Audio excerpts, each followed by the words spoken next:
ഒരു സിനിമയെക്കുറിച്ചുള്ള പ്രതീക്ഷ ഓരോ പ്രേക്ഷകർക്കും കൂടുമ്പോൾ ആ എക്സ്പെക്ടേഷനോട് മീറ്റ് ചെയ്യാത്ത രീതിയിൽ ആ ചിത്രം നമുക്ക് വരുമ്പോൾ അത് വലിയ രീതിയിൽ വിനയായി മാറാറുണ്ട്. അത്ര വലിയ പ്രതീക്ഷ ഈ ചിത്രത്തിന് മേൽ എടുക്കണ്ട എന്ന് പലരും പറയാറുണ്ട്. എന്നാൽ പ്രേക്ഷകർ അത് കേൾക്കാറില്ല. അവരുടെ ഇഷ്ടപ്പെട്ട നായകനാണ് വരുന്നത്, അതുകൊണ്ട് തന്നെ വലിയ രീതിയിലുള്ള പ്രതീക്ഷ അവർ വെച്ച് പുലർത്തും. എന്നാൽ ഒരു ചിത്രത്തിന്റെ സംവിധായകൻ തന്നെ വന്ന് പറയുകയാണ്, നിങ്ങൾ വെച്ച് പുലർത്തുന്ന അത്രയും വലിയ പ്രതീക്ഷ അത് ഭാരമായി മാറും എന്ന രീതി. വരാൻ പോകുന്നത് ഒരു മോഹൻലാൽ ചിത്രമാണ്. മോഹൻലാൽ ചിത്രത്തിന്റെ പ്രതീക്ഷ എത്രമാത്രം വലുതാണെന്ന് പറയേണ്ടതില്ലല്ലോ. എന്നാൽ പ്രതീക്ഷ അത്രയ്ക്ക് വലുത് വെക്കേണ്ടതില്ലാത്ത ഒരു ചെറിയ ചിത്രമാണ് നമുക്ക് മുന്നിലേക്ക് തരുൺമൂർത്തി എന്ന സംവിധായകൻ എത്തിക്കാൻ പോകുന്നത്. തുടരും എന്ന ചിത്രത്തിൽ ഒരു സാധാരണ ഫീൽ ഗുഡ് സിനിമ എന്ന രീതിയിൽ നമുക്ക് കാണാൻ കഴിയാവുന്ന ഒരു മോഹൻലാൽ ചിത്രം നമുക്ക് മുന്നിലേക്ക് എത്തുകയാണ്. കുറെ വർഷങ്ങൾക്ക് ശേഷം ഒരു സാധാരണക്കാരനായ മോഹൻലാൽ, ഒരു ടാക്സി ഡ്രൈവറായ മോഹൻലാൽ നമുക്ക് മുന്നിലേക്ക് എത്തുന്നു. എന്താണ് ആ സിനിമ? ആ സിനിമ എന്താണെന്ന് സംവിധായകൻ തന്നെ പറയുകയാണ്. മോഹൻലാലിന്റെ അപ്കമിംഗ് റിലീസുകളിൽ ഏറ്റവും ശ്രദ്ധ നേടിയ ഒന്നാണ് തരുൺമൂർത്തി സംവിധാനം ചെയ്യുന്ന തുടരും. രജപുത്ര വിഷ്വൽ മീഡിയ നിർമ്മിക്കുന്ന ചിത്രത്തിന് തിരക്കഥ ഒരുക്കിയിരിക്കുന്നത് KR സുനിലാണ്.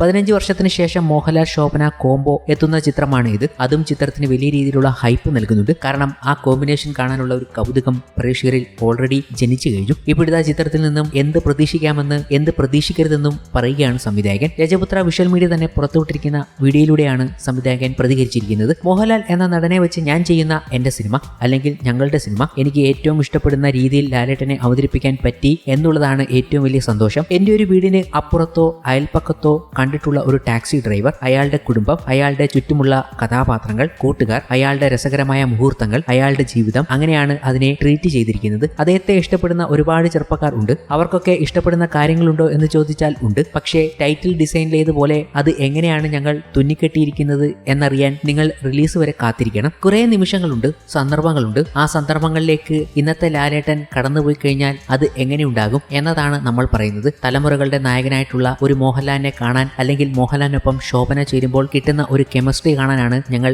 വിളിക്കുന്നത്. അതിനപ്പുറത്തേക്ക് നിങ്ങൾ ഊഹിച്ചു കൂട്ടുന്നതും മെനഞ്ഞു കൂട്ടുന്നതുമൊക്കെ ഒരുപക്ഷെ നിങ്ങൾക്ക് തന്നെ ബാധ്യത ആയേക്കാം. ഒരാളുടെ ജീവിതം തുടരും എന്ന് പറഞ്ഞു നിർത്തുന്നത് പോലെ ഒരു പേര്, ആ പേരിലെ തുന്നിക്കെട്ട് എന്താണെന്നുള്ളത് സിനിമ തന്നെ പറയട്ടെ. സംവിധായകൻ പറഞ്ഞ് അവസാനിപ്പിക്കുന്നത് ഇതായിരുന്നു. തരുൺമൂർത്തിയുടെ വാക്കുകൾ എത്തിയപ്പോൾ ഇരുകൈ നീട്ടിയാണ് പ്രേക്ഷകർ സ്വീകരിച്ചത്. കാരണം അദ്ദേഹത്തിനറിയാം അദ്ദേഹം ചെയ്ത സിനിമ എന്താണെന്ന്. അത് പ്രേക്ഷകരിലേക്ക് എത്തിക്കുകയാണ്. ഓരോ പ്രേക്ഷകരും കേൾക്കേണ്ട വാക്കുകളുമാണ്. കൂടുതൽ പ്രതീക്ഷകൾ വെക്കാതെ ആ ചിത്രത്തെ സമീപിച്ചാൽ ഒരു മികച്ച ഫീൽ ഗുഡ് സിനിമ തന്നെ നമുക്ക് ലഭിക്കും എന്നതിൽ യാതൊരു സംശയമില്ല. കൂടാതെ ഇത് പറഞ്ഞു വയ്ക്കുമ്പോൾ മോഹൻലാലിന്റെ ചില മുഹൂർത്തങ്ങൾ ഈ വീഡിയോയിൽ കാണാവുന്നതുമാണ്. അതൊക്കെ ശരിക്കും ഒരു ഫീൽ ഗുഡ് എഫക്റ്റ് നൽകുന്ന ഒരു സംഭവമായി മാറുന്നു. ഇതുപോലൊരു സിനിമ നമ്മൾ കാത്തിരിക്കുകയാണ്. മോഹൻലാലിന്റെ സാധാരണക്കാരനായ സാധാരണ ഒരു വേഷം ഒരു ഗംഭീര സിനിമയാകട്ടെ എന്ന് ആശംസിക്കുന്നു.